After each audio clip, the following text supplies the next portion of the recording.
Hello and welcome once again here on the Handshake, New Vision TV with me, Lynn Komjisha. And as always, we look at what's affecting your daily life and how best we can help you understand, as well as me understanding various things. And interestingly, this gentleman seems to have an idea on almost all these business issues, and for me that is really interesting for me, and I'm very glad that I can always learn from him.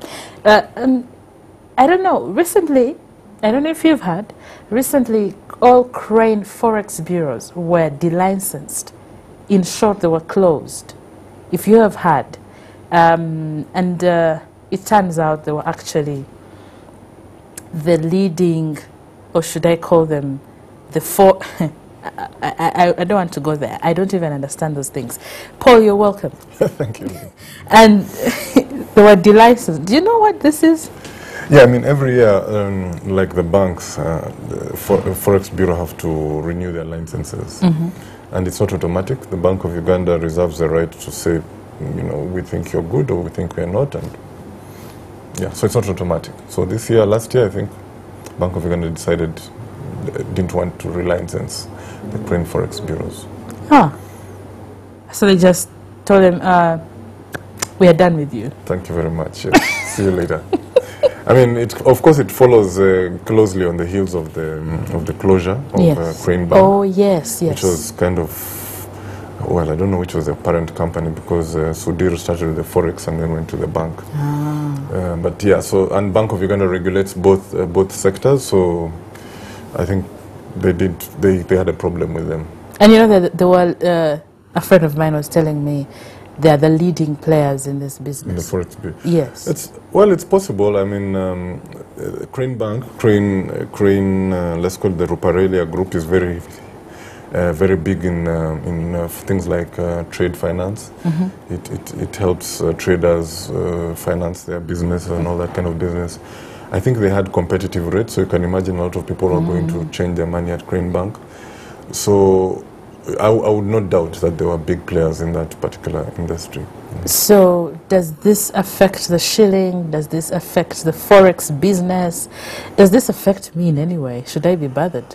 I imagine if it's true that there were major players, that you would see some temporary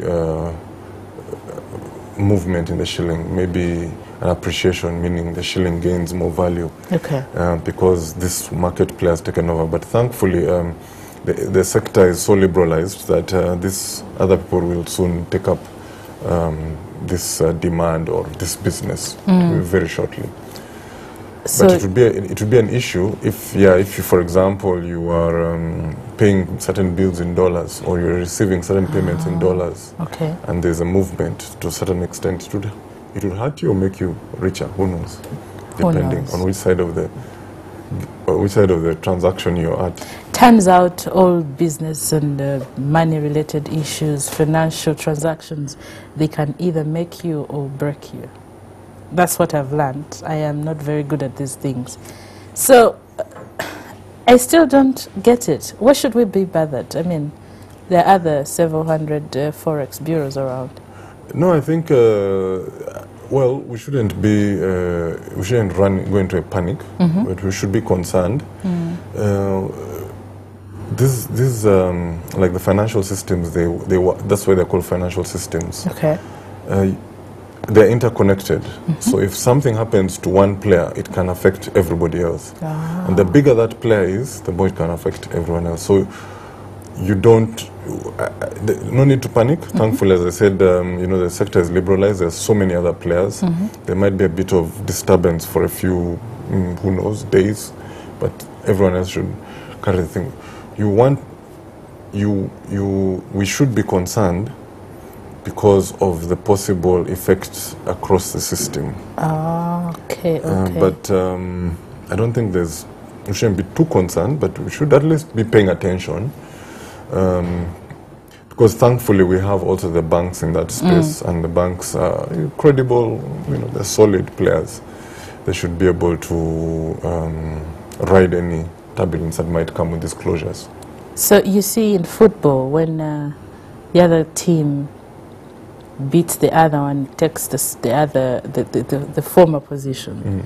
Like if I don't want to mention any teams. If Arsenal is collapsing in the ranking. No, Arsenal is in the first place so then Manchester comes in and then goes on the first position. So is there any, should we see that happening? Is there any other that may take over? Well, imagine if it's not formal, it is there. There's a ranking system, obviously, in the forex business, and some other big player, if they are there, will take over, or just be so many small players just filling in, and no one.